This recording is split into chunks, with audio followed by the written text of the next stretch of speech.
its loosening up or easing up in the slightest. It is a war that is going as fast and hard and harshly as ever.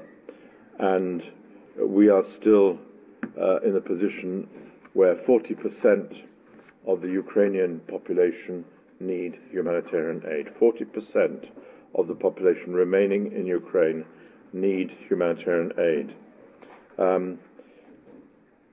A particular toll, obviously, on people in the front lines, naturally enough, people who have lived through these front lines for these 2 years and more. It's almost unimaginable to think of this.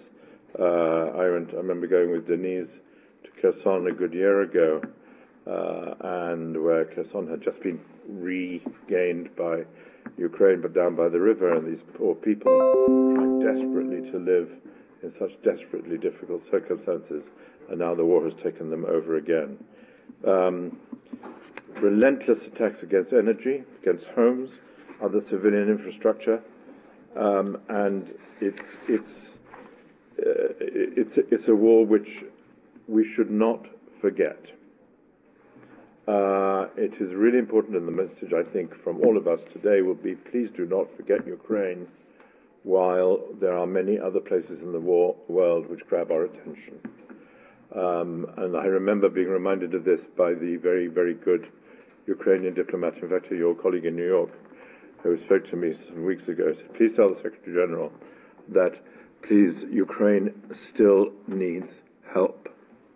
We're asking for $3.1 billion, by the way, for this year.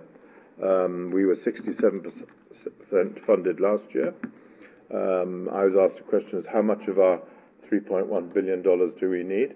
And the answer is all of it. It's quite simple. We don't put out needs which we don't think are priority needs. We're aiming for just over 8 million people of the 14, so we are strictly prioritized. Obviously, the Ukrainian government and its partners are providing the bulk of assistance in Ukraine. We are very, very honored to have the relationship that we do with Kyiv and with the oblasts and with the governors around the country. It makes all the difference, as Denise knows from every daily operation that we have. And we're very grateful to you for the way in which you treat us. 500 humanitarian partners, worth remembering that the 500 humanitarian partners that exist for us inside Ukraine, in the humanitarian operation inside Ukraine that Denise runs, include over 60% of those, more than half of those, are Ukrainian. So it is not as if Ukraine is not helping Ukraine. On the contrary, when we talk about localization, Ukraine is a model of localization, so-called. So Ukrainian organizations are providing aid to the Ukrainian people. We are simply here to help them where we can. We deliver cash and large assistance. I think it's $560 million last year was delivered in cash. It was in a very effective way of delivering aid to people who we couldn't easily reach. There are daily convoys up to the front lines in areas of great danger, and thank you to the Ukrainian government as well for ensuring our safety and security for our operations. And almost all of those operations so far, touch wood, so far, not all, but almost all have been safe. So look, the needs, we are deliberately reducing the amount of money that we're asking for, not because we think the needs are diminishing or the war is getting any better for the people of Ukraine, but because we need to prioritize, because we understand well, and the people in this room understand it firsthand, that we're up in a severe competition with other parts of the world, the brutal truth of the competition of aid programs with each other. And finally, and of course I would say this, the most important objective of all is not to deliver humanitarian aid, it's to end the war so that the people of Ukraine can be free once again of the scourge of war. That must remain our overwhelming priority, and I know it is, for Deputy Prime Minister Verещuk and for her government. Thank you.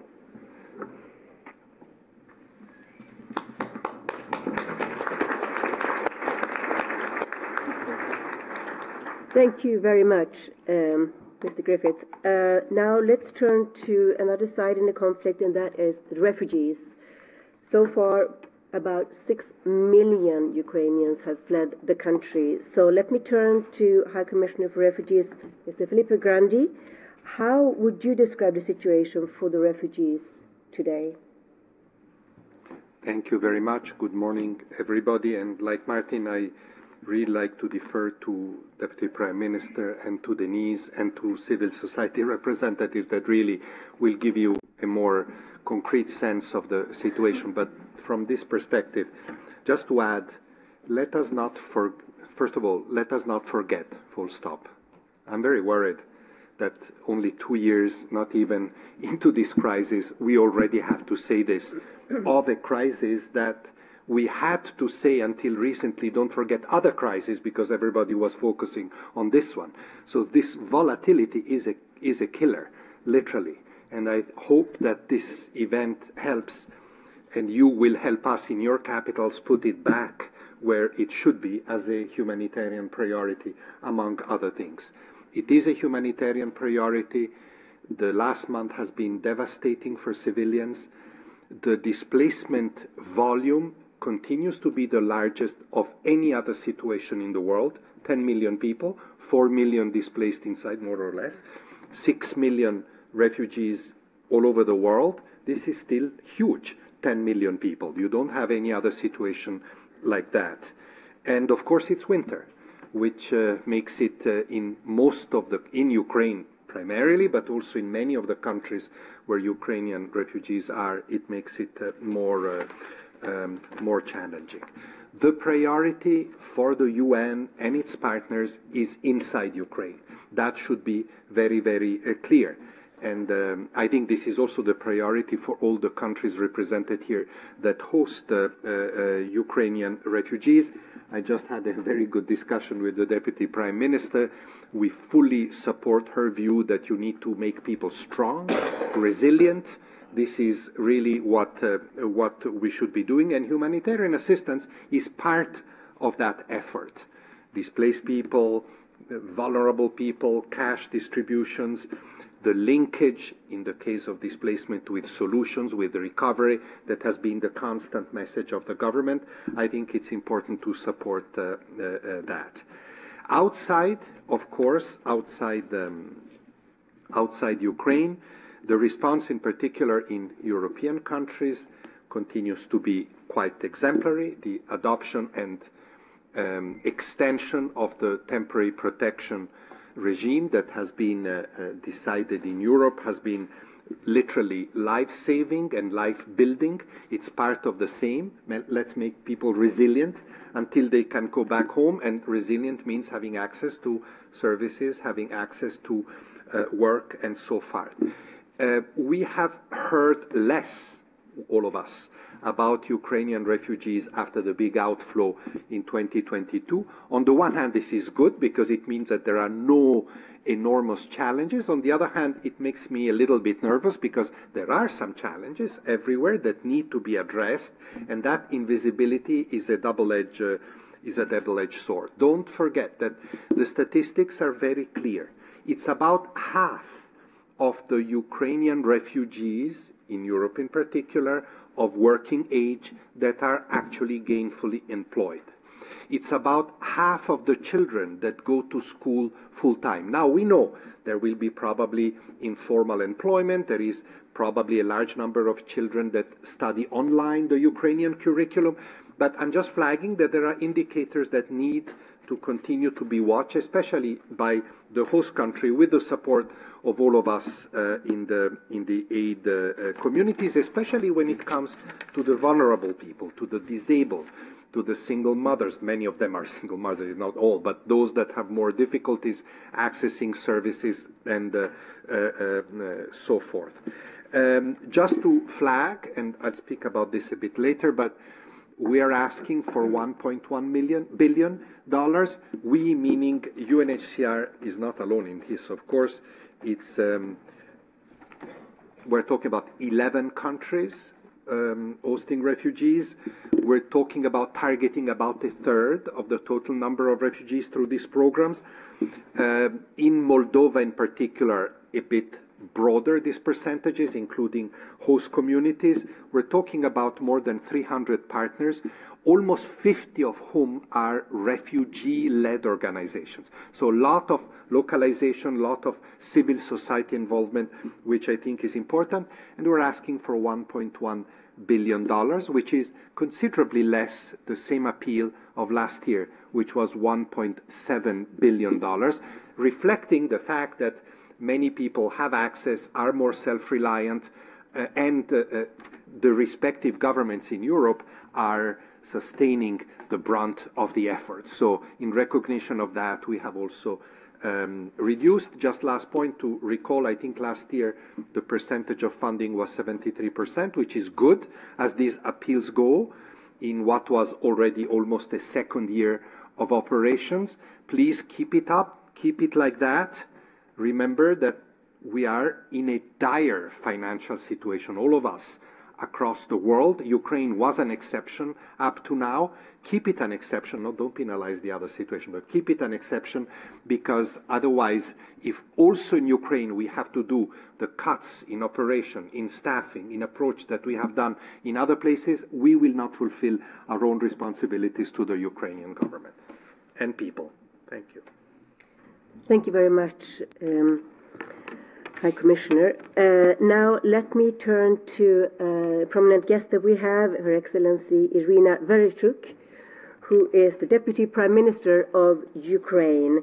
I know you personally have traveled around a lot in Ukraine. You have met a lot of people. You have seen a lot of difficult scenery. Is there anything that shows that the situation is improving in Ukraine? Україні покращується.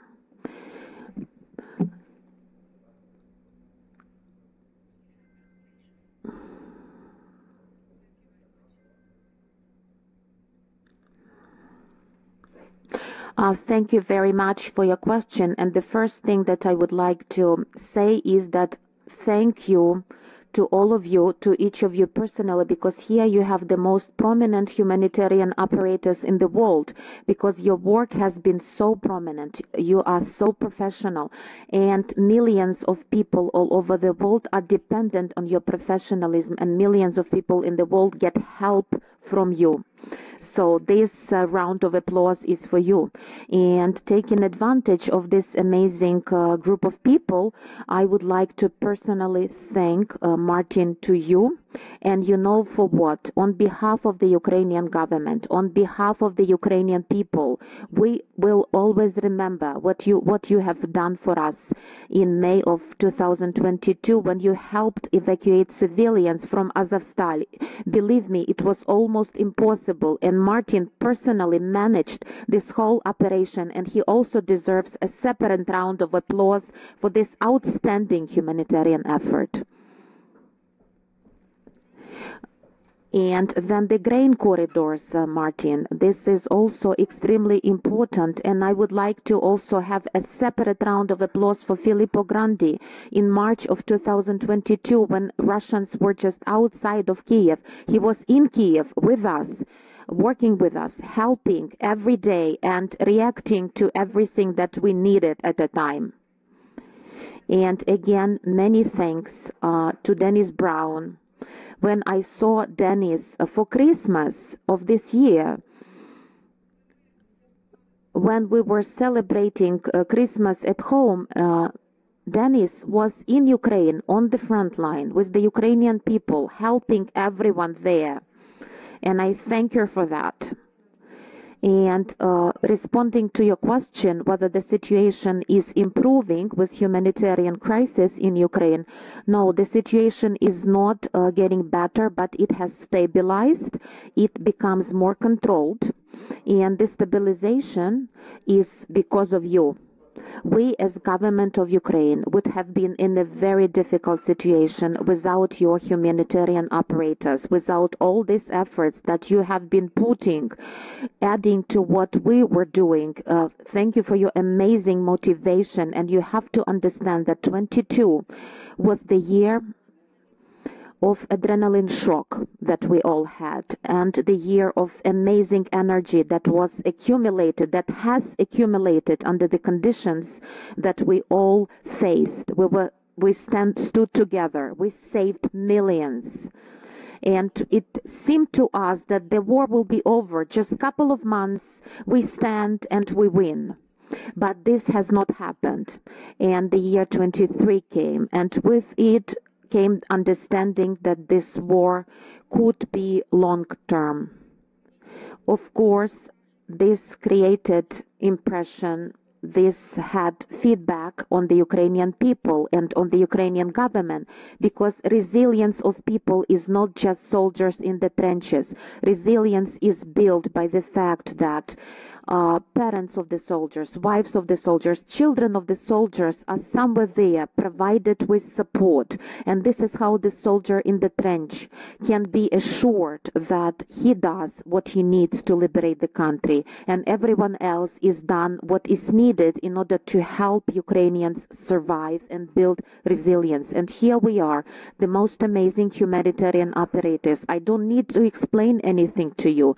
You understand what needs to be done. You understand how important it is to continue to support Ukraine, because the enemy counts on us being exhausted. The enemy knows that they cannot win militarily, and they really count that sooner or later our civilians will get exhausted, and we cannot allow this to happen. We cannot afford this to happen. We have to keep supporting civilians. We have to keep supporting IDPs who moved within Ukraine and people of Ukraine who moved outside, running from the war, and by that withstanding and resisting evil and oppression. Our humanitarian front that we have been holding together is of utmost importance, and under the condition of long-term war, this humanitarian resistance and resilience becomes priority. I have no doubt with Ukrainian military. I have no doubt with motivation of the Ukrainian military. But I am really worried that civilians continue to be resilient, hopeful, and strong. It's important for us that children of Ukraine, orphans, mothers of Ukraine, families that have their fathers and husbands killed, disabled people, vulnerable people, I want all of them to know that they are not left alone, that they will continue to get help. It's very important for us that we, as the government of Ukraine, understand that we can rely on you, that we can count on you, that we know what UN or any other organizations will be doing or are doing in Ukraine at each moment of time. And believe me, we can do it. We place lots of hopes on the humanitarian plan that we will be approving today, the plan for the next year, 2024. We want to make sure that this plan works in the future, but this is only if we all believe in this plan and if we all believe in our efforts. And once again, I would like to thank each of you, all of your organizations who are helping Ukraine. Please continue to do this. Please continue to help. In the year 2024, we will see the result, and we will see the result of your amazing efforts. Prime Minister, let me now turn to Denise Brown, Humanitarian Coordinator for Ukraine. You have done a humanitarian needs and response plan that's based on a series of assessments. You also have traveled around the country. How do you see that the war is impacting on people?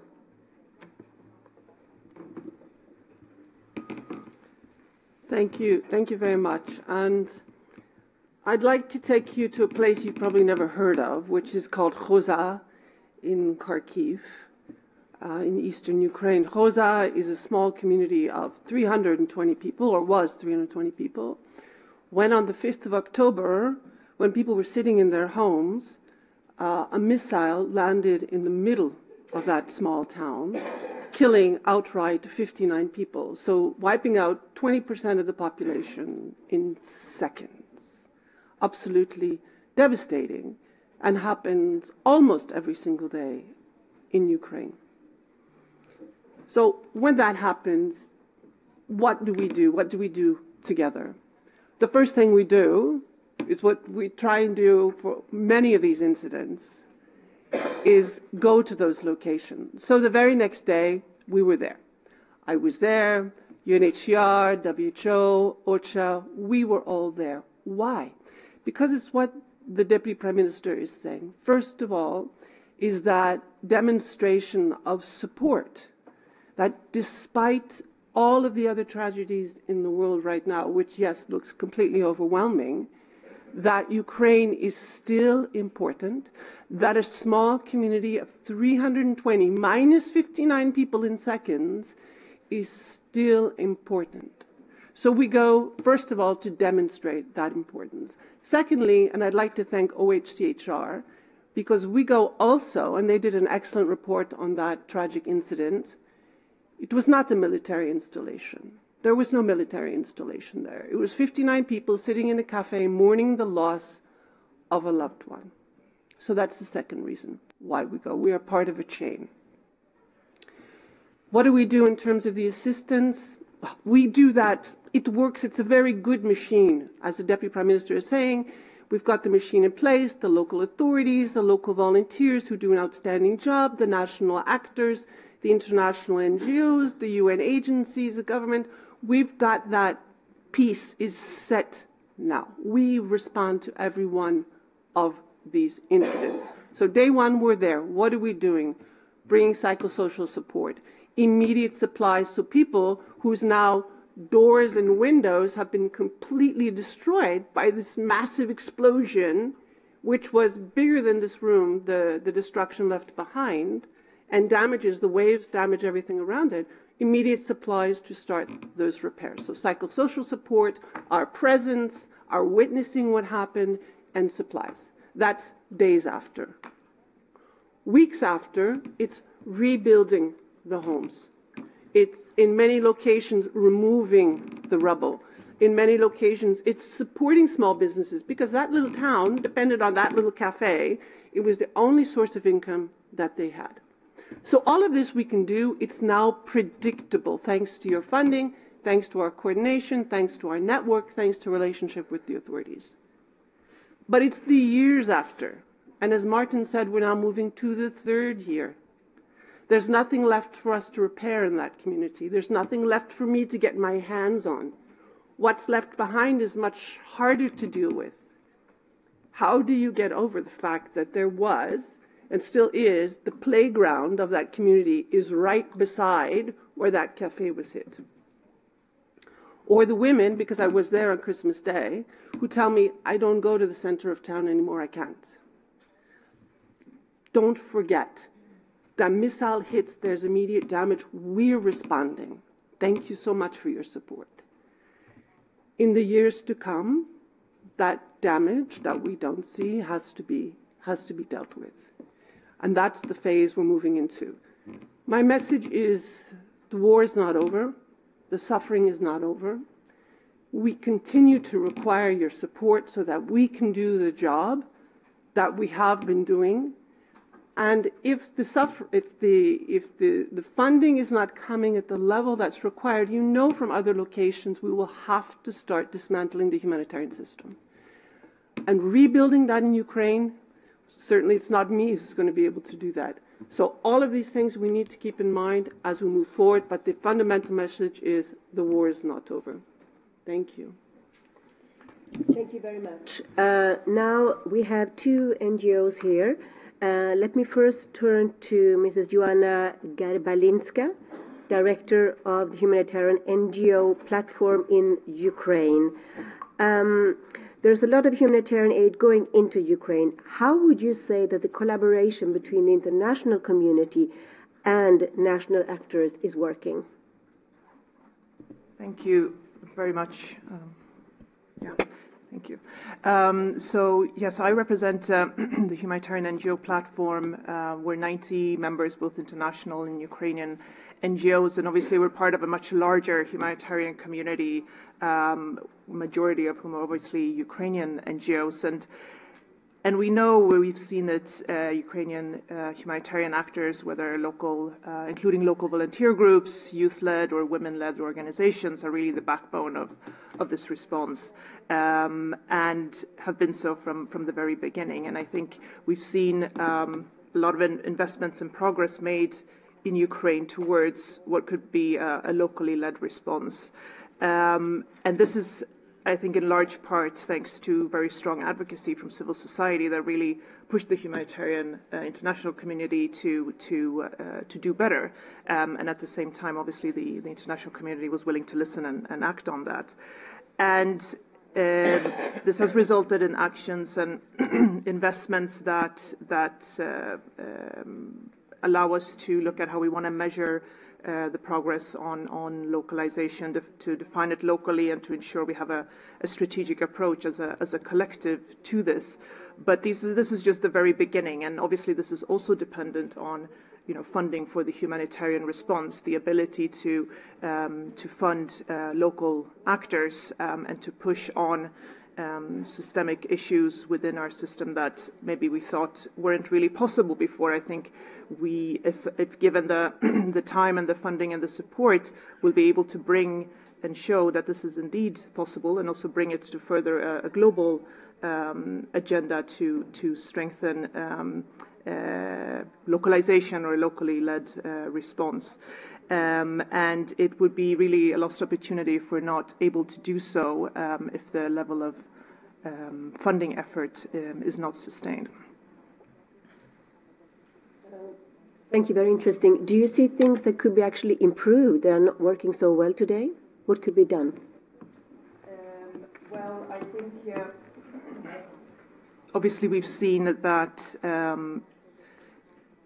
civilians across Ukraine have been forced to adapt to and develop a resilience to a war, and some people even from 2014. And no one should have to get used to war. And so, as was mentioned before, the coping mechanisms people use will eventually reduce, and this is something that will obviously contribute to longer-term consequences and social issues that could take a very long time to resolve.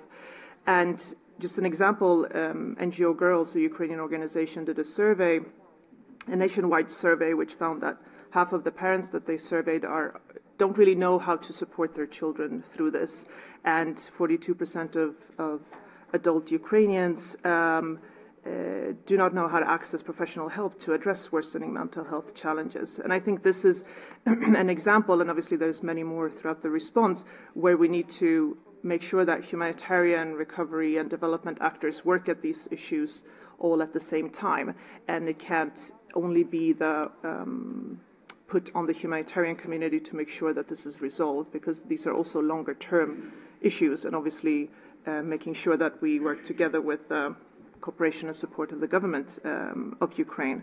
And just maybe a final point that I also like to highlight is that we're still facing and have not yet overcome the collective struggle of reaching people in areas that are and reaching civilians in areas where humanitarian access is not given to humanitarian actors. And I think there is something that we need to be improving on. Thank you. Thank you. Let me turn to the other NGO we have here, and Miroslava Kirik, who is head of the Ukrainian House Foundation in Poland. The refugee crisis that we talked about, many countries in Europe, especially Poland, opened their doors very generous, but there are still critical needs. What do you see as the key challenges ahead? Okay. First of all, as a Ukrainian, I would like to thank you, all of you, for helping Ukrainians who had to flee from Ukraine, from the war. We are really appreciated and really touched and really hope for your support in next years till the war ends. We all hope for the war to finish, but unfortunately we need to fight. We need to stay on both feet and till the end of the war. So please, I've joined to all the appeals set here. Please support us till the war ends. As you heard today, the sirens, and what we didn't have today, it's an attack which goes very often immediately after the sirens. We also, many of the Ukrainian women whom we help have the air sirens installed in the mobile phones. Living abroad, they are still in Ukraine. They are still in psychological distress. They sometimes even have much more psychological problems than when they are in Ukraine. They still need support, both on the labor market, both psychological support. They need to survive this war, and then they need also investment in the human capital. And what I would like to stress, what we see as an urgent need now, it's an investment in the capital, investment in the labor market. They're mainly highly educated, highly qualified, but they work below the qualifications. They work for the minimum salary because they'll have life on hold. They wait till the war ends. And that's why we think it's important to invest in the reskilling, upskilling, language courses, also support the entrepreneurial capacities, because they are very entrepreneurial, and with the right tools, they can be very important in the part of the European community and Ukrainian community. And by doing this, you also invest in Ukraine, because they want to return and they want to rebuild Ukraine. Next, this is education. We have 300,000 Ukrainian children in Poland. Half of them, they are not attending schools. They are in the Ukrainian online system, which is for them 4th year of online. So you understand how psychological consequences it has for them. And it's also, it could be dramatic for them to join the society, to be a part and have their careers in their life.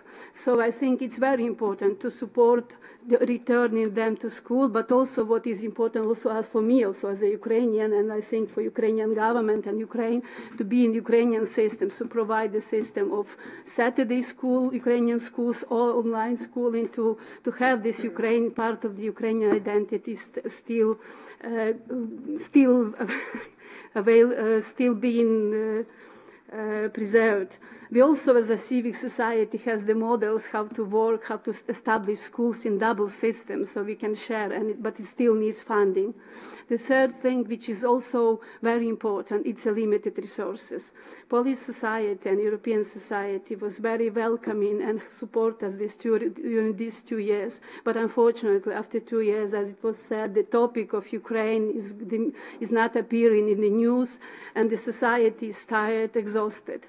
And that's why we still need to support both refugees, not those who are most vulnerable, and also those who could be beneficiary for the society in which they are, and not to be a scapegoat sometimes in the political games, which also happens, unfortunately. It's important to support also organizations at ours, community organizations that work with the refugees. We have expertise, we have trust both from refugees, but also from the donors, from the local national institutions. We can provide support even further when the international donors are disappearing. And now we see the situation in many international organizations, one by one, deciding that they need to finish support to refugees. So it is important to keep helping us, keep helping Ukrainians, but also keep helping civic organizations. You have the list of them in the response plan. You can also support them directly, because we are really have to stand and support as much as it will be needed. We will not resign, as together as Ukrainian society as well is very resilient and stands and supports themselves. We also will support, and please help us. Please invest in this, in us, and in the rebuilding of Ukraine. Thank you very much. Yes, thank you very much. Thank you. If you would just put in short word, what would you like to say to the international community and the donors? In 2 words.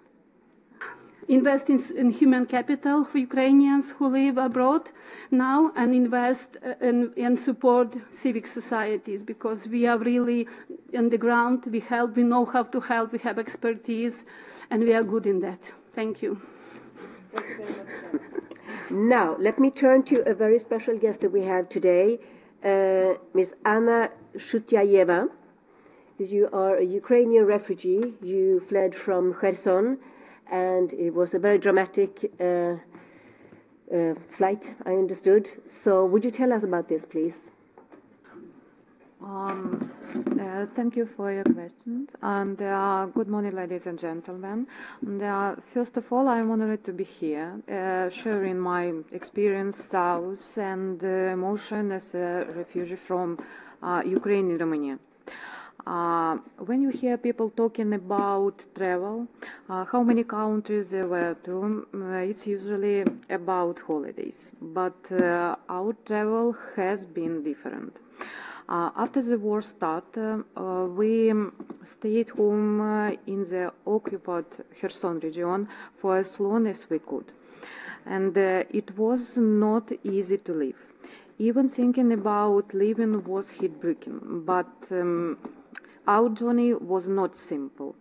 To arrive in Romania, my daughter and I had to travel a very long way. We spent 5 days in a bus that took us through 4 countries until we finally reached Bulgaria. And from there, we crossed into Romania. And there are not words to describe how lost we felt at the beginning. We were far from family and friends in a new place, new people, new language, not knowing what to do and where to go. So much uncertainty and desperation during those first days. We did not come to Romania as a tourist or as a migrant workers. We were fleeing a war.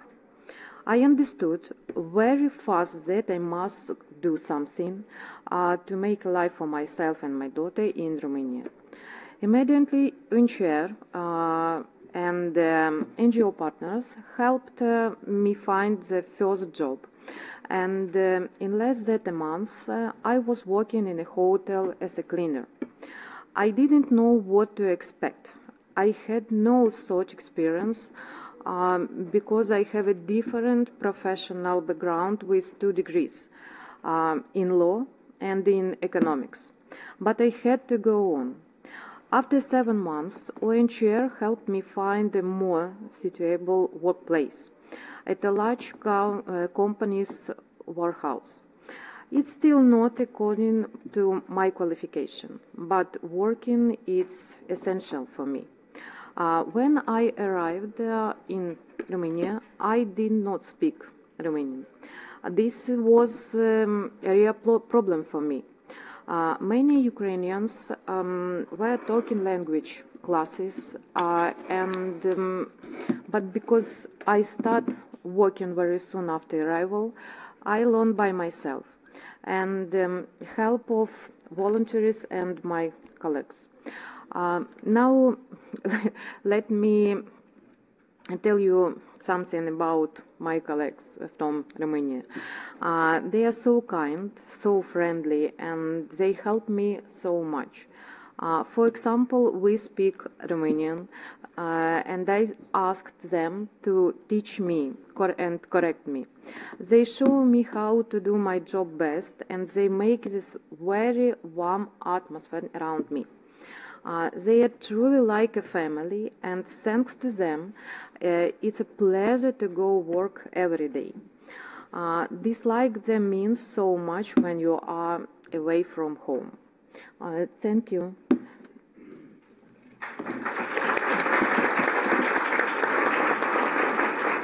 Thank you very much, Anna.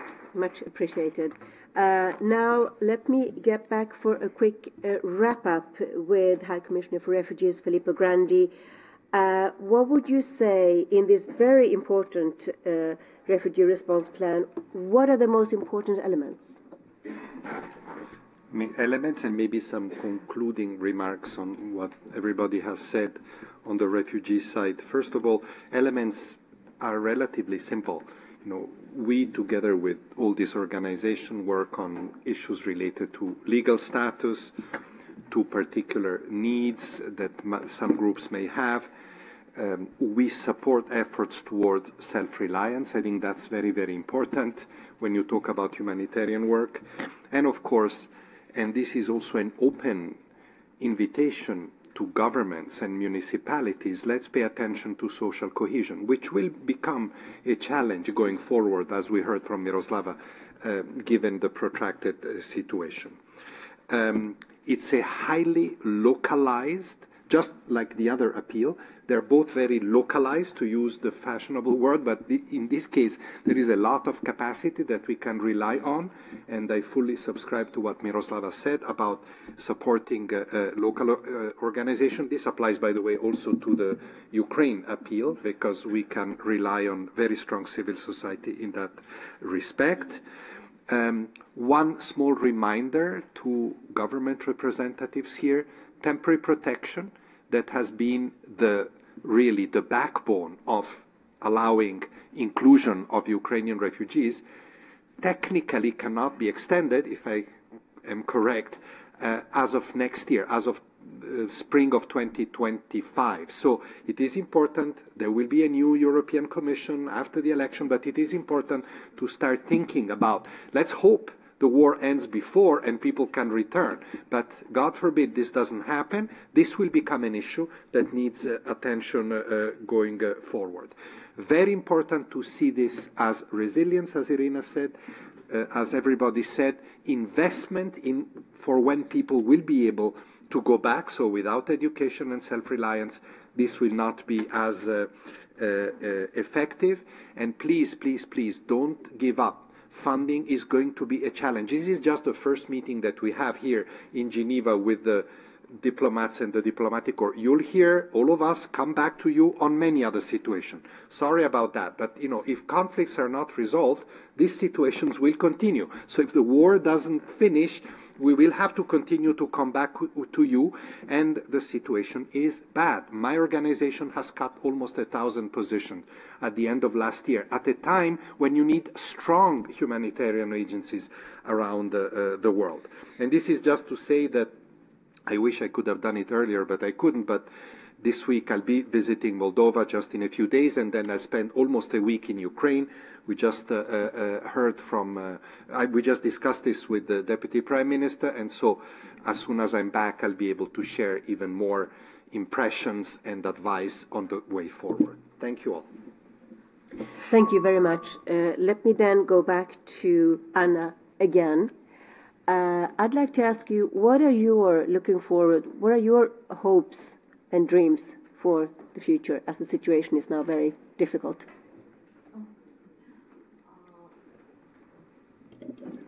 Sorry.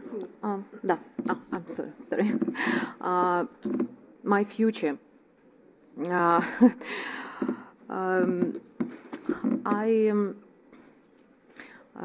I won't say that from the first day I like Romania, but Ukraine is my home, and I liked Romania. This for the friendly and kind people, and for their culture.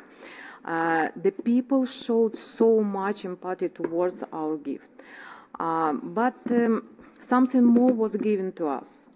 Very concrete support from the arrival to this day, from the government, from the international organization, and so many other actors. For example, take our situation. We had no difficulty in getting our paperwork done at Roma Expo Center for refugees. We enrolled with a family doctor. We got the information we needed about accommodation and government support for renting an apartment for a few months. This was invaluable help for someone who is trying to rebuild a life. We are all very grateful for the support, and want to ask you, please continue to stand with us.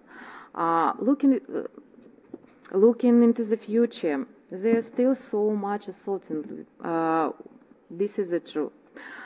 We have a place to live. I have a jobs. I made you new friends in Romania. We start to build little by little a new life. We have a new life.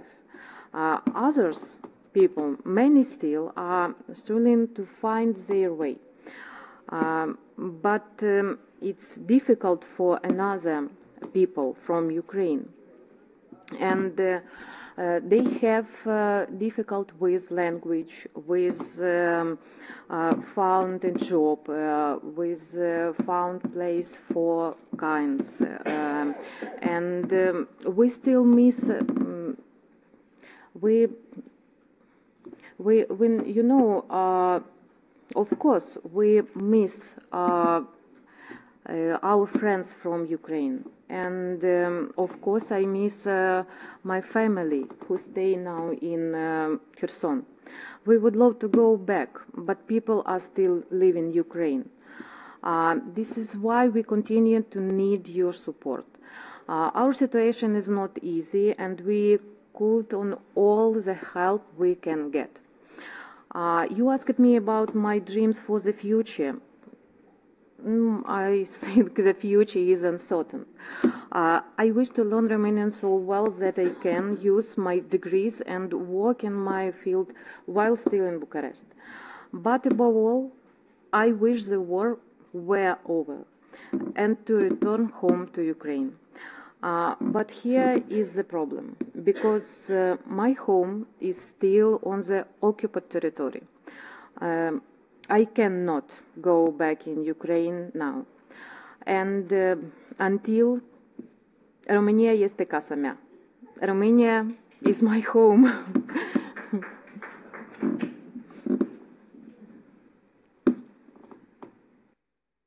Now, let me turn to Denise Brown again, humanitarian coordinator for Ukraine. What would you say as a few wrap-up comments about the situation?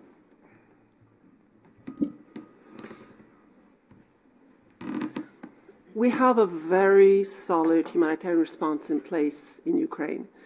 We work at scale. We cover the needs of more than 11 million people. I thought that was the most difficult part of the job. It is not. We have to respond to unexpected events like the destruction of the Kakhovka Dam, which none of us could have imagined that morning when we woke up on the 6th of June what had happened. We do frontline deliveries several times a week, up to the front line within 10 kilometers. The UN, the NGOs, and the incredibly brave local actors who work with us and the authorities. We regularly respond to incidents like Khoza, which I explained to you earlier, practically every single day, frankly. The winter, and we haven't talked about that today, the winter and ensuring that the people of Ukraine have access to solid fuel sounds like such a basic thing, and it is, but to keep warm over a very, very cold winter. What we've not talked about, and I'll leave you with that thought, we have not managed to go across the front line, and it is not for lack of trying on our part. From Martin, Filippo, Secretary General, all of us, because it is about delivering assistance to Ukrainians who are in need no matter where they are. We're prepared to go across the front line tomorrow. I'm prepared to go myself. I cannot get the authorization, the guarantees of safety and security that I require from Ukraine, yes, but from the Russian Federation, unfortunately, no. So while we are doing a good job on the territory controlled by Ukraine, that part is a big gaping hole in the humanitarian response, which all of us, including the member states, really need to be thinking through. Thank you. Thank you very much. Let me turn back to Deputy Prime Minister Irina Vereshchuk. What would you say are your final message to us all, the international community, the donors, and us here today?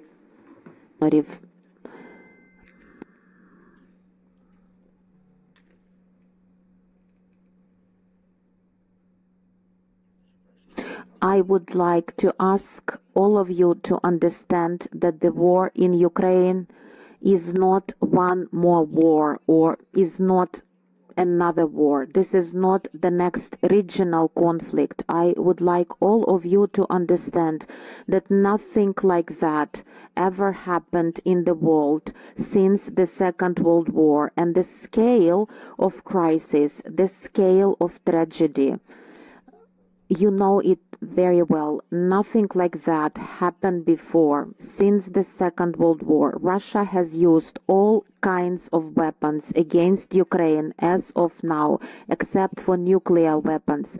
All possible missiles from North Korea, from Iran, everything has been used by Russians against Ukrainian civilians. 7,800 missiles have been used by the Russians to destroy Ukraine. You can imagine what it is like to have 16,000 hours of air raid alerts. 60,000 hours of air raid alerts. We have survived. 3,500 hospitals in Ukraine has been destroyed. Over 100,000 buildings in Ukraine have been destroyed. Millions of people in Ukraine have been displaced. People who lost a lot, many of them have lost their future. And the only thing that stays with us is our hope.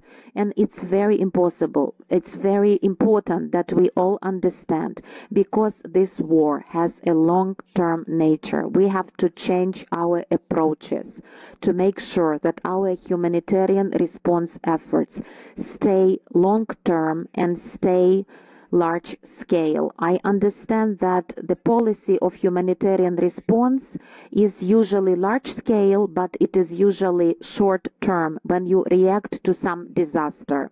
So when we want to help, we run and we help where we see something flooding or something burning. And usually a lot of efforts are needed to help, but in many cases those efforts are short term. But I would like to emphasize that we have developed new standards of humanitarian response, and we have to adjust all our efforts towards longer terms and longer term perspective, large scale and long term. And as a representative of a Ukrainian government, I would like to ask all of you for consistency.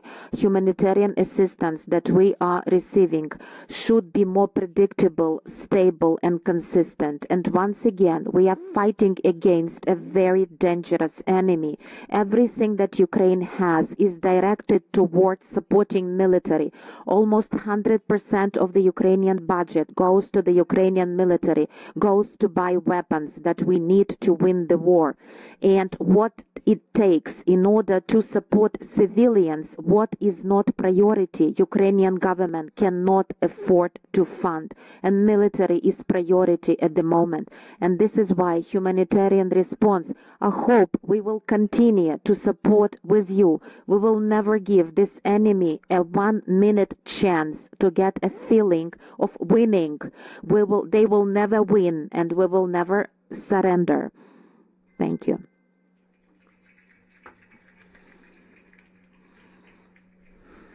Now, Martin Griffiths, would you like to say some final words, please? Yes, I will be brief. And actually, Irina has given me has been speaking about the words that I thought. Ukraine is different from all our many other conflicts that we see around the world. And my speaking points for this question is all about all the other conflicts around the world. So if you'd like to see me afterwards, I can speak to you about them. But I don't want to, actually, now. I just want to talk about Ukraine. Going into the third year of a war is a terrible moment because, as we have heard, systems have been degraded and because, as we know, attention has been diverted.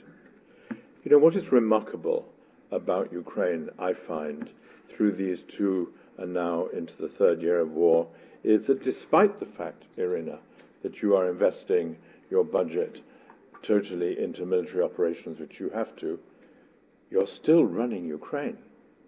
And you're still running the services in Ukraine.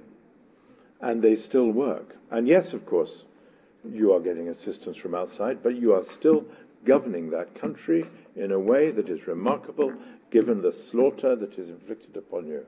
And you need to be congratulated for that, and you need to be supported for that. For the humanitarians, as Denise has said, yes, we need to have a look over the horizon to see how we can support more, and her example, of course, I was so telling, so that we can support more the essential resilience of the communities that we can access. And I'm glad that Denise reminded us about all those communities we can't access. But I want to end with this, just this single point, and it is Irina's point. The Ukrainian government has enough to do fighting a war against an implacable foe. We have seen so much of its damage, and it has not decreased. In fact, it has increased, particularly recently, and there's no reason to think that's going away. We had a Black Sea operation that finished in July. It recognized the geographical importance of Ukraine for global food security, and that has not gone away. So we must stay to be in solidarity with your government, your people, your communities, and the future, so that indeed you can come back from Romania. Go home where you're needed. Hope to see you there. Thank you so much. Thank you. Thank you very much. Thank you very much to all of you. Very interesting speeches and points that you made. Now I would like to go into the other section, which are statements opening up to the floor. And we have pre-registered interventions, maximum 2 minutes each. And we also have timers, as you can see on the walls here. Let me show them, put them on. 2 minutes. If you can keep that, would be very good, because we have a lot of speakers and we want to give the chance to everyone to speak and give their views. So we're going to start with the neighboring refugee hosting countries close to Ukraine. And I welcome here, first of all, the permanent representative of Poland. The floor is yours.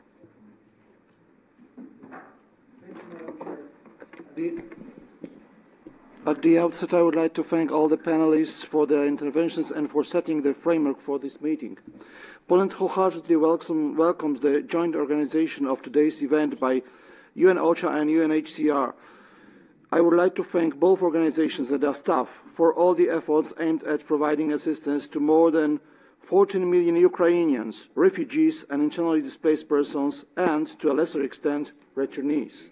The launch of the Humanitarian Needs and Response Plan and the Regional Refugee Response Plan testifies to one thing that is crucial for our neighbor: that Ukraine, so brutally exposed to external aggression, does not fall into the category of the so-called protracted situations.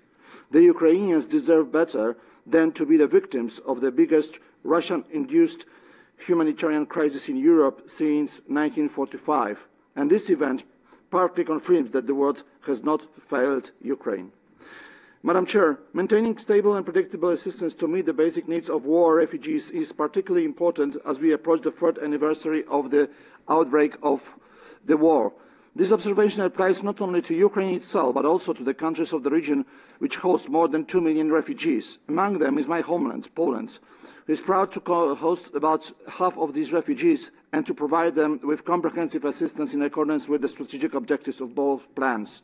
That's why we are grateful to be mentioned in the latest edition of the UNHCR RRP. In conclusion, Madam Chair, I would like to thank you for presenting these two documents. Let me also express my conviction that in the next edition of the RRP will contain a quotation similar to the one we can read in the 2024 edition: the unwavering support of Polish government and society continued in 2023 and positively influenced the lives of refugees in Poland. I thank you. Thank you very much. Now I would welcome the representative for the permanent representative of Bulgaria. Please go ahead. Thank you, Madam. It is now almost 2 years since the beginning of the Russian Federation's aggression on Ukraine, and we see that the major consequences of this war, the massive displacement of civilians, the growing number of civilian casualties, destruction of civilian infrastructure, and the overall worsening of the humanitarian situation in the country continued throughout 2023. It is continuing until now. We reiterate our condemnation in the strongest possible terms of Russia's aggression against Ukraine and call on all parties to fully respect the rules of international humanitarian law. Let me assure, Madam Deputy Prime Minister, that Bulgaria stands by Ukraine and its people and will continue to keep its borders open to everyone fleeing the war against your country without any discrimination. And Bulgarians admire the courage and the resilience of Ukrainian people, their sense of solidarity and national spirit. We also thank OCHA and UNHCR for their continuing engagement towards people in need and for their continuing delivery, even under very challenging circumstances, of humanitarian relief. Since the beginning of the war, 174,322 Ukrainians have received temporary protection in Bulgaria, of whom around 55,350 accompanied and 590 non-accompanied children. As per today, 69,172 Ukrainian citizens obtained valid registration cards and remained on our territory. The inclusion of persons with disabilities and the protection of children and their families are a matter of priority for my country. Further integration in the labour market, as well as a simplified procedure of recognition of high education diplomas, including medical ones, are under consideration. Bulgaria up to now has provided in kind and in financial terms humanitarian assistance worth €2,650,000 to the Ukrainian population via the EU Civil Protection Mechanism as well as via the humanitarian agencies on the ground, OCHA, UNHCR, UNICEF, ICRC and the SERF. Bulgaria will continue offering humanitarian assistance to be channeled via different humanitarian actors on the ground in 2024 as well. At this stage, we are planning to provide €150,000 for the activities of OCHA, IOM and ICRC, as well as additional assistance via UNESCO. Thank you. Thank you very much. Let me just remind you that the statements will be available online afterwards. Now, let me turn to another neighboring country, Estonia. Representative of the Permanent Mission, please go ahead. Thank you, Madam Chair, and thank you all distinguished panelists for excellent remarks. As the third year of large-scale Russian aggression against Ukraine is about to start, the humanitarian needs in Ukraine remain alarmingly high. Estonia remains gravely concerned about the humanitarian situation in Ukraine as well as funding gap in humanitarian aid. We reiterate our resolute condemnation of Russia's war of aggression against Ukraine, which constitutes a manifest violation of the UN Charter and the cause for this humanitarian crisis. Ukrainian people have shown remarkable resistance in the face of the aggression. Yet we call for states, organizations and all other counterparts to continue and step up the humanitarian support to help meet the needs detailed in the Humanitarian Response Plan and the Regional Refugee Response Plan. Moreover, reconstruction efforts and humanitarian assistance are complementary. Sustainable reconstruction is possible during the war. For example, the Estonian-built Ovrich kindergarten opened in June and the Malin Bridge in October. Reconstruction must continue hand in hand with humanitarian assistance. Estonia has provided and will continue to provide humanitarian assistance to Ukraine. Since the beginning of the Russian aggression, our humanitarian contribution to Ukraine has totaled around €25.8 million, including €6.7 million from the public sector. Estonia is also doing its share with reference to refugee response. We are currently hosting over 35,000 Ukrainian refugees, more than 2.6% of our own population. Estonia will continue its support and will stand with Ukraine as long as necessary. Yet, to end this humanitarian crisis and its impact globally, Russia needs to end its illegal aggression. Thank you. Thank you very much. Now to another refugee hosting country, Slovakia. The representative of the Permanent Mission, the floor is yours. Thank you very much, Chair, and láskavo prosím o Deputy Prime Minister and rest of the Ukrainian delegation. And thank you very much, High Commissioner Grandi and USG Griffiths, for convening this meeting and presenting the Ukraine humanitarian needs and response plan and the regional refugee response plans for Ukraine. Almost 2 years have passed, as many mentioned, since Russia launched its war on Ukraine and continued attacking this with undiminished severity. And last month's missile attack, which has been mentioned, violated any basic civility and must be condemned. And it's always tears my heart to hear about attacks in Kharkiv. I've been there several times before the war in order to start the cooperation for students and to imagine that this is a war zone, the former vibrant young city full of young people is unimaginable, and it tears my heart apart. As a result, the prospects for ending human suffering with the incoming 2024 remain bleak. Having further coordinated humanitarian and refugee responses in place is therefore very crucial. Slovakia will stay on its course of providing humanitarian support to Ukraine and the Ukrainians forced to leave their homes. The figures for the last 12 months, comprising, among other, 750,000 for the mining machinery and additional 200,000 euro for humanitarian material to be handed over this January. The total of our broad humanitarian response since February 22 has thus amounted to nearly 16 million euro. Since the beginning of the war, Slovakia has recorded nearly 2 million border crossings from Ukraine, with more than 130,000 refugees registered for temporary protection today.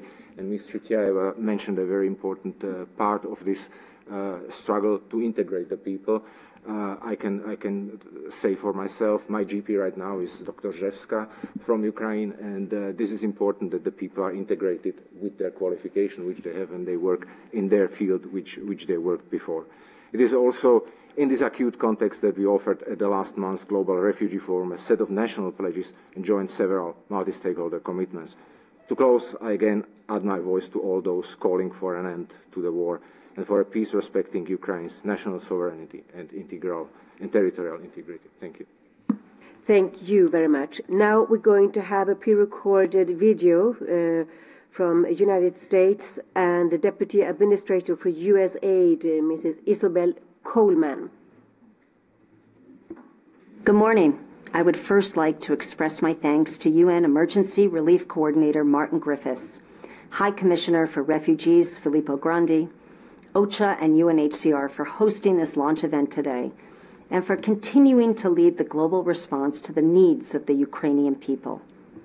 I also want to begin by commending all of the Ukrainian organizations, international NGOs, and UN agencies that are working day in and day out, often with tremendous risk of their own lives, to serve the people of Ukraine. We stand together nearly 2 years after the start of Russia's brutal and full-scale invasion of its neighbor. As time passes, it can become all too easy to grow inured to the devastation wrought by Putin's war of choice. Yet as we meet today, millions of Ukrainians remain displaced. Too many women, men, girls, and boys require shelter, safety, and food. And over 1.5 million Ukrainians remain in significant need in areas of their country occupied by Russia. The Kremlin's intense aerial attacks across Ukraine in just the past few weeks have reminded the world that Russia aims to continue to inflict pain, wreak destruction, and displace millions. As innocent civilians try to keep themselves and their families safe while meeting their basic needs, donors and our partners must remain resolute in supporting them, as the HNRP and the RRP outline. We must continue to strive to understand and meet the needs of Ukrainians in Russian-occupied areas. And we must continue to engage other stakeholders, development actors, and international financial institutions, while continuing to work closely with the government of Ukraine. As the largest humanitarian donor responding to this crisis, the U.S. government is dedicated to meeting the objectives of the HNRP and the RRP. We urge all donors to continue robustly funding these critical appeals. We must not avert our gaze, even in the midst of other global crises. We look forward to collaborating closely and strategically with all of you in the coming year to support the Ukrainian people in their time of need. They're counting on us, and we cannot let them down. Thank you. Very good. So now let's return back to the floor, and I will have to ask you to limit, if possible, your statements to 1.5 minutes now, as we're running out of time. So let me then turn to European Commission Ambassador. Please, the floor is yours. A big thank you goes to Martin Griffiths and Filippo Grandi and their teams for the remarkable work the humanitarian system continues to deliver in difficult circumstances in Ukraine, Gaza and other crises. And to the Deputy Prime Minister, I also wish fully to acknowledge the role and work undertaken by the Ukrainian authorities and yourself. For the people of Ukraine, 2023 ended and 2024 began with massive Russian missile and drone attacks on civilians and critical infrastructure in the middle of winter. We continue to condemn Russia's aggression and the intensification of systematic airstrikes against civilian targets and infrastructure. The need to protect civilians is an obligation of all EU member states. 40% of the Ukrainian population requires assistance. We collectively remain the leading humanitarian donor, with Team Europe, that's the EU and its member states, contributing close to 3 billion so far, and 843 million from the European Commission alone. We have supported shelter, cash, food and protection assistance, healthcare and education in emergencies. Our support will continue in 2024, starting with 75 million euros. And just like in 2023, it will not come to the detriment of our funding for other crises. We have also, in addition to the financial assistance, opened our doors to Ukrainians fleeing the war in their country through the activation of the EU's Temporary Protection Directive. Close to 4.2 million Ukrainians are registered in the EU with access to the labour markets and health, education and social security. We stand with Ukraine and will continue to do so. Thank you. Excellent. Thank you very much. Now let's go to the representative of the Permanent Mission of Norway.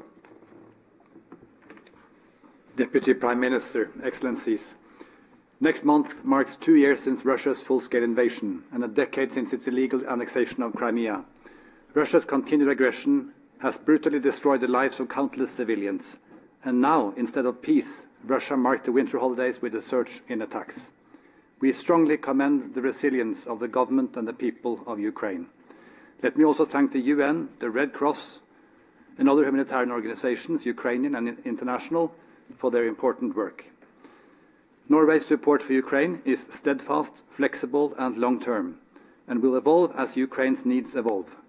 During Zelensky's visit to Oslo in December, we announced additional support in excess of 270 million euro. This included a top-up of the UN's winter response plan and support through the World Bank to keep schools and hospitals running and ensure that salaries and pensions are paid. This is an example of the complementarity between humanitarian and other civilian support in the Norwegian multi-year Nansen program.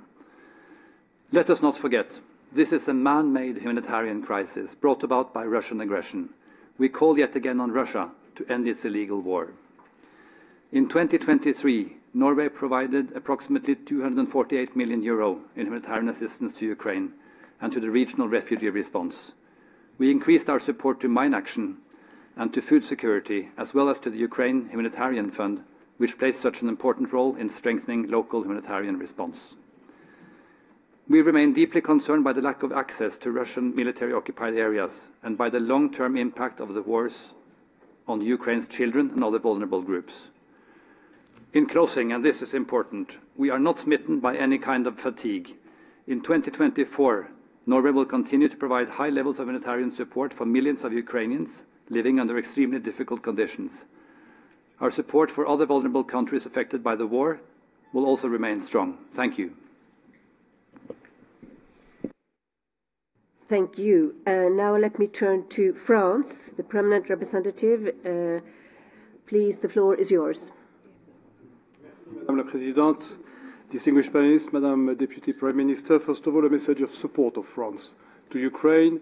Our new Foreign Minister decided to go to Ukraine the second day after his nomination to express his support. We are very impressed by the resistance of the Ukrainian people and by the efficiency of its government to continue democracy despite all these destructions. Second message, we are aware that Russia did not give up neither on its military aggressivity nor on its political goals. And this is extremely important to underline. We have to be aware that the humanitarian situation will continue to be extremely acute as long as Russia will continue its military operations to that scale and will not give up its political demands, which are unacceptable because nothing can justify this aggression. And we want to congratulate humanitarian organizations for their mobilization and express again our support through the European Union, through our national efforts, because it is extremely important to show this solidarity. As you said, Martin, and as you said, Filippo, it is a matter of legitimacy for the UN to be able to go to the support of Ukraine in those times where it is very much needed. And indeed, we are acutely aware of the humanitarian needs of the Ukrainian people. It is not to exclude or include another crisis in this situation. It is to address all the humanitarian crises which need to be addressed, including the Ukrainian one, which, of course, for Europe is amongst the priorities. And finally, I would like to reiterate the fact that in 2024, France is going to be by the side of Ukraine and by the side of international organizations in support of Ukraine. There is a very simple solution to this situation. It is that Russian troops go home and that the Russian aggression stops. But until this is done, France's support will be there. Thank you very much. Thank you. Now let me turn to Canada and the permanent representative. Please, the floor is yours. Thank you very much, Chair, and thank you very much to this very distinguished panel, because in fact you've brought us the reality of the ground here to Geneva, and welcome, Vice Prime Minister. We do hear your calls not to forget Ukraine. I think the full room here illustrates just that we have not forgotten, if that is any encouragement at all. In our steadfast support for the humanitarian response, Canada has responded by committing over $350 million in humanitarian funding over the past 2 years, and that against a backdrop of much greater multifaceted support. The plans launched here today are essential for all of us as we allocate our funding going forward.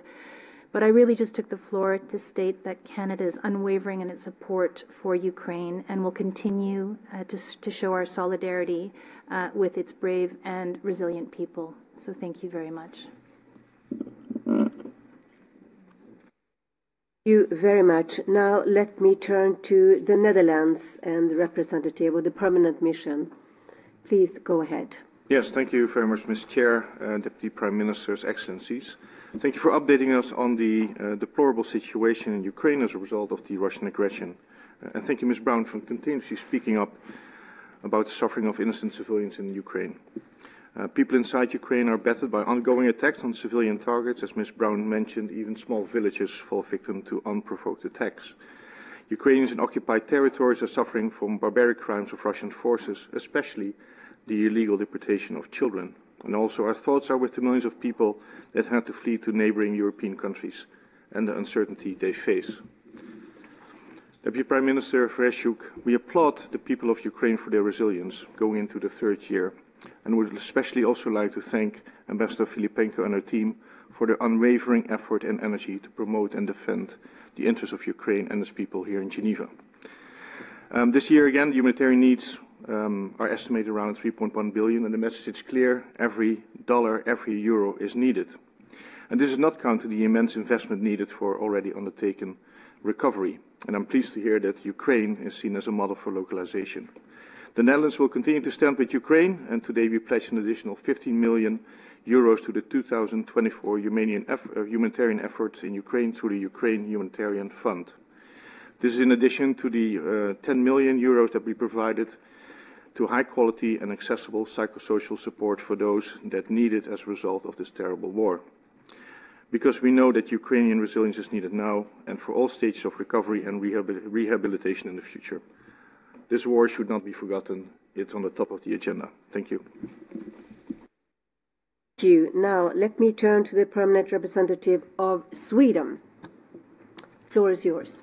Thank you so much, and thank you to the panelists. We really welcome this joint launch of the HNRP and the RRP that clearly demonstrates the compound challenges that Ukraine and neighboring countries face.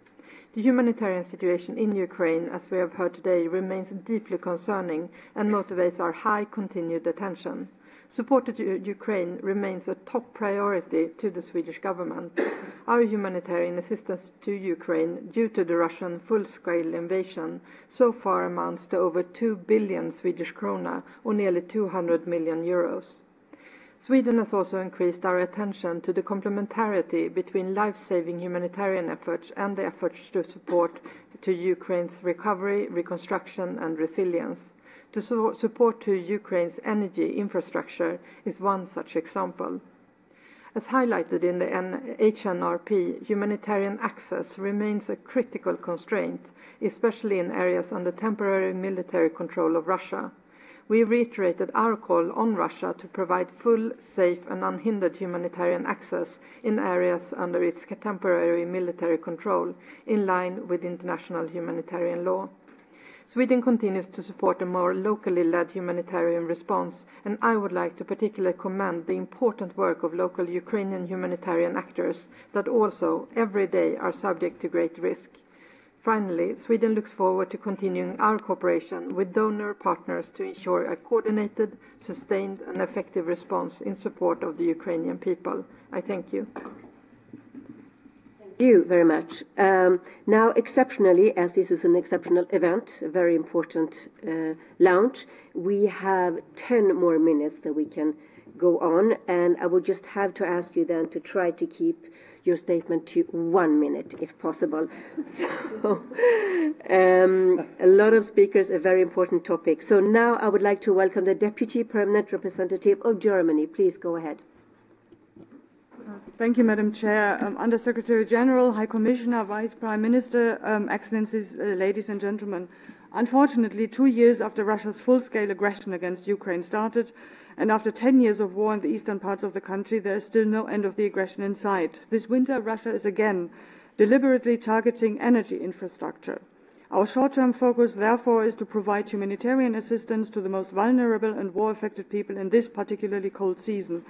It is also important to reach the 1.5 million Ukrainians living in Russian-controlled areas. They are not forgotten. Russia alone is to be held accountable for the human suffering east and westwards of the river Dnieper. We welcome the OCHA-led efforts to reform humanitarian programming and HRPs to reflect the most urgent, life-threatening needs against a background of immense overall needs. The HNRP states correctly, the humanitarian crisis in Ukraine remains a protection crisis.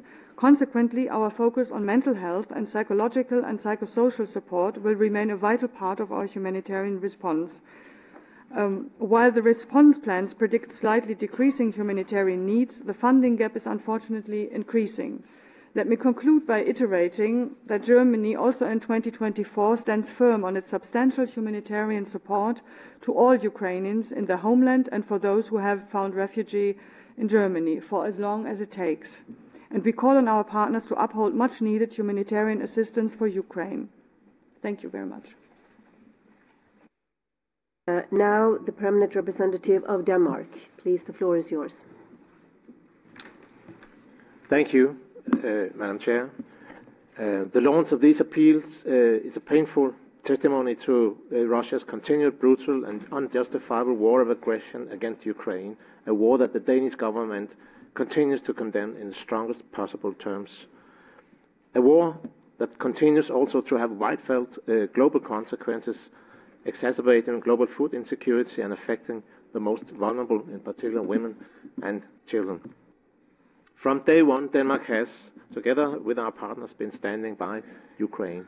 And let me express our admiration and gratitude to all humanitarian workers working within Ukraine and in neighboring countries, Ukrainian civil society, for all their efforts that they're doing every day with the risk of their life. We remain committed to provide unwavering support to Ukraine in 2024. We will remain among the top contributors to Ukraine relative to our size. In this year, 24 Denmark will actually increase our humanitarian support from approximately 20 million last year to 33.5 million this year, out of a total package of a little more than 200 million euro for civilian support. Let me stress that at the same time, Denmark remains committed to respond to many other humanitarian crises around the world, and in fact, total Danish humanitarian funding will increase in 2024. So let me close by just again underlining the urgent need for international community to assist and sustain their humanitarian assistance to Ukraine. Denmark will remain a strong partner in this effort. Thank you. Thank you. Now I would like to invite the Deputy Permanent Representative of Japan. Please go ahead. Thank you, Madam Chair. First, it is sad to see that today's plan for Ukraine for 2024 has had been issued due to Russia's ongoing and unprovocative aggression against Ukraine. We strongly urge Russia to stop its aggressions immediately. Last year, as a chair of G7, Japan led discussion on Ukraine, including G7 summit at last month's G7 leaders video conference. Our foreign minister visited Ukraine and Poland this month. This is an opportunity to confirm Japanese determination to stand with the people of Ukraine and uphold the international order based on the rule of law. During her visit, the foreign minister highlighted the importance of protecting women and children, who are particularly vulnerable in conflict situations, and of ensuring human dignity. It was also an occasion to see the generosity of host countries in accepting the displaced persons. This year, our initial pledge to address the humanitarian crisis stemming from the conflict in Ukraine totaling approximately $1 billion, including humanitarian recovery and reconstruction assistance. This includes our financial contribution to OCHA, UNHCR, and IOM. Japan highlighted that at the second GRF last month, HDP Nexus approaches in connection with the various partners are needed to tackle humanitarian crisis. In this connection, in February, Japan will host Japan-Ukrainian Conference for Promoting Economic Reconstruction in Tokyo through cross PPP, adding ongoing assistance such as humanitarian demining. In closing, let me express our sincere gratitude to the humanitarian staff working under severe conditions in Ukraine and around the world. I thank you. Let me invite the Permanent Representative of Spain. Please, go ahead. Thank you very much. Undersecretary, High Commissioner, Deputy Prime Minister, let me start by thanking all the staff deployed in Ukraine with your humanitarian organizations and also expressing our firm solidarity with Ukraine after the most recent attacks. The launch of these two plans is a reminder of the suffering in Ukraine and the need to act and reinforce our action. Spain reiterates its strongest condemnation to Russia's illegal war of aggression in Ukraine. Spain has supported Ukraine since the beginning of this aggression and has adopted the largest humanitarian package to a single country in our history. Thanks to the Spanish support, we have carried out important humanitarian interventions in education in emergency, demining activities, and also healthcare. As in other conflicts in the world, we see that the provision of healthcare and education are under attack, which is a clear violation of international humanitarian law. Spain is also committed to Ukraine's recovery.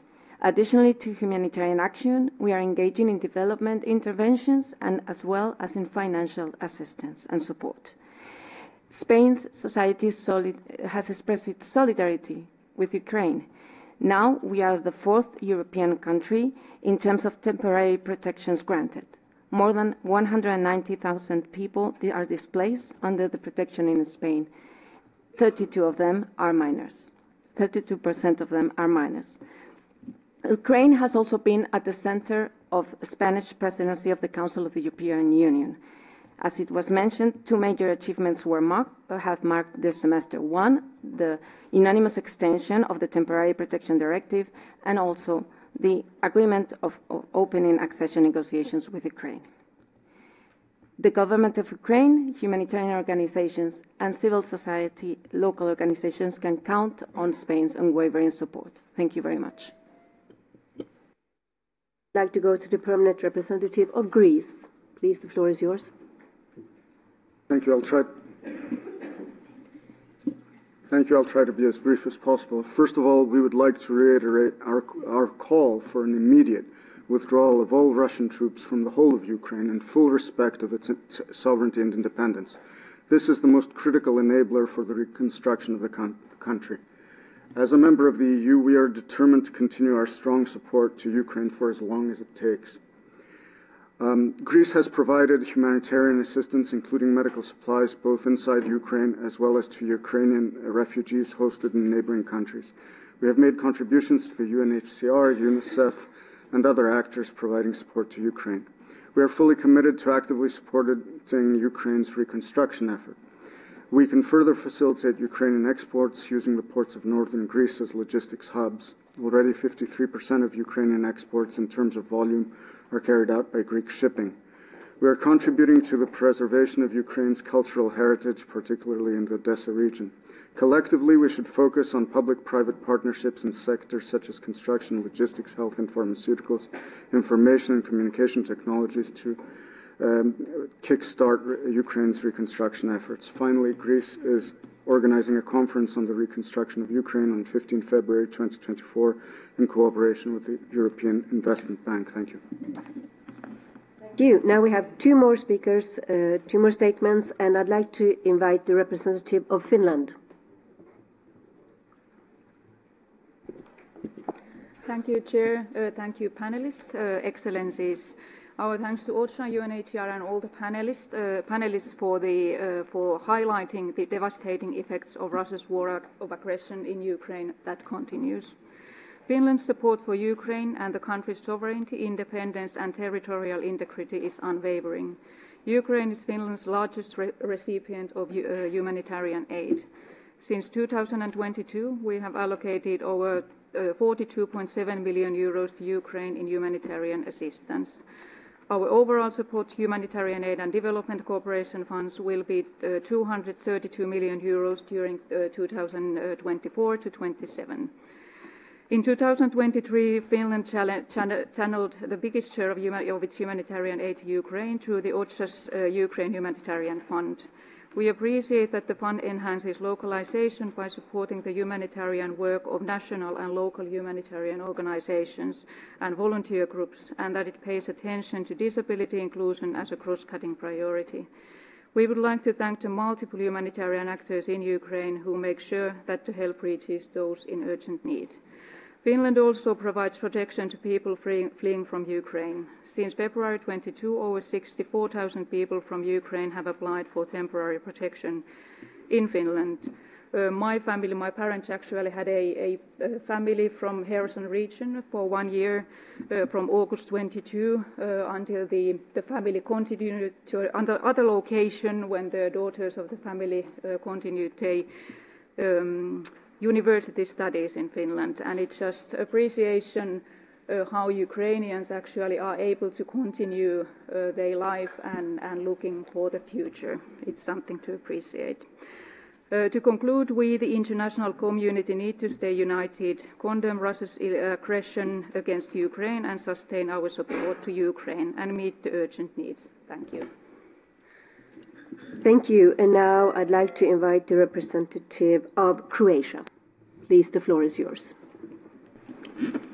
Thank you, Madam. Being itself a country that experienced all the consequences of military aggression, Croatia fully understands Ukraine and will continue to provide its unwavering political, humanitarian, technical, and other support. Croatia so far provided 57.6 million euros in emergency and humanitarian aid and development assistance. Our humanitarian assistance includes financial support for more than 25,000 Ukrainian refugees in Croatia. Since the mine action is a fundamental prerequisite for safe return of people and delivery of humanitarian aid and sustainable recovery and reconstruction, we are focusing on humanitarian demining in Ukraine, and Croatia's total financial support in this area currently amounts to 10.1 million euros. Last autumn, with the government of Ukraine, we organized in Zagreb International Donor Conference on Humanitarian Demining in Ukraine, and pledges made at this conference value about 500 million euros. In order to respond to worsening situation of global food security, Croatia offered its sea and river ports for exports of Ukraine grain, also within the EU Solidarity Lanes initiative. And finally, as Russia's war of aggression against Ukraine rages on, I think it could be also a conclusion of this meeting. Our duty is to stand with the people of Ukraine for as long as it takes. Thank you. Thank you very much. And we have just made it in time. I would like to thank you all so much. And I also want to invite you to submit your statements to OCHA and UNHCR. I'm sorry we ran out of time. It was very interesting listening to you all. And I especially want to thank our panel. Very interesting. Thank you so much. All the statements will be available online. Thank you all, and also thank you all of you who follow us on webcast on this very important launch of the Humanitarian Needs and Refugee Response Plan. Thank you all. Thank you. Well done.